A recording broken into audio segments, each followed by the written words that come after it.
So the model is called Kano model, named after the person who came up with the Nuriaki Kano. Basically, it's a framework used in product development and customer satisfaction analysis. In my work, that's what I use it for, to analyze customer feedback. But it's widely used, actually, it's used more in the product development world. Basically, this model categorizes customer preferences, also otherwise called voice of the customer. So basically, the reviews that we all see on Amazon or eBay or Etsy are otherwise called technically voice of the customer. They are the feedback of the customer. So what Kano does, this model does, is it kind of prioritizes that voice of customer feedback into 5 different categories so that you can analyze it better and you can incorporate the right sections of it in your product. You are basically selecting the right parameters and you're sending it to your supplier who's going to be manufacturing your product. That's what this tool is about. I can move on to the next slide and I can actually show you the components of it. So now, because we are all selling on Amazon, the easiest place for us to select this voice of customer feedback is basically you go into Amazon, pick your competitor's product and look at the customer reviews. That will be the easier way. And then you kind of identify the features and aspects of that product, which is actually in the reviews. You kind of pick the right ones from those reviews. And then you categorize those customer feedback into 5 different sections. And that's where Kano model is actually applied. So those categories are: 1, the must-have, the very basic needs. And all this is actually based on the function that product is serving. So if I'm selling a dog lead, it has a particular function to do. So it's all based on that function that product is selling. The must-have is the very essential stuff that you must have for that product to serve its purpose, you can say. That's must-have.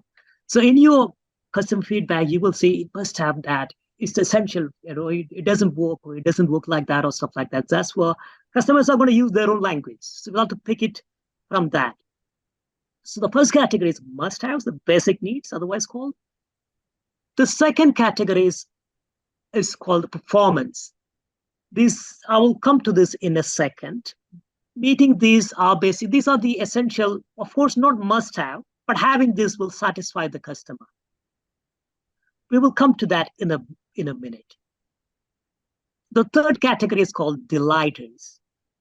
Customer doesn't expect this thing, but these are this aha stuff that the customer will probably get excited when they see it on the product. So that's the third category. It's a delighter, or otherwise called excitement category. The fourth one is called a neutral category. These features are usually incorporated, but that doesn't make a big difference in the eyes of the customer, otherwise called neutral or indifferent as per Kano. The fifth one is reverse or dissatisfiers. These are, I would call these over-engineering, you can say. Like some people will like it, some people will probably don't care about it. Otherwise also called dissatisfiers, but having too much of it is probably a dissatisfaction. Those are the 5 categories Nuriaki has coined for the Kano model. So what we have to do, as I mentioned earlier, you'll be looking at your competitor's product that has got adequate review. You can pick one or more product if you want more reviews, and you'll be classifying those customer responses into one of these 5 categories. Now, yes, I will present that idea in this chart. So On the left side, the parameter is not implemented in the product. On the right-hand side, it is implemented. And on the top side, it is the customer is fully satisfied. And the bottom of the bar or of the graph, the customer is fully dissatisfied. That's in the chart. Now, the basic or the must-be needs, not having it will completely dissatisfy the client. That's the green one. But having it will probably, because they expect it, you have to have these parameter for that particular product to function. Having it will not delight or make the customer satisfied, but not having it, on the other hand, will give you a 1-star review. Mm-hmm. Satisfiers, on the other hand, has got a linear relationship. Having more of this will actually satisfy the customer. It has a lot to do with the function served by the product. The more you add it, either in quality or quantity, the customer satisfaction will go up. The third biggest parameter, delight, presented as a, what color is this, gray or red color. Not having it will not make a bigger difference. You will not get a 3 or 4-star or 1-star review if you didn't have it in the product. But having it will delight the customer, and that can probably lead to a 5-star review on Amazon. So that's the idea coined by Noriaki.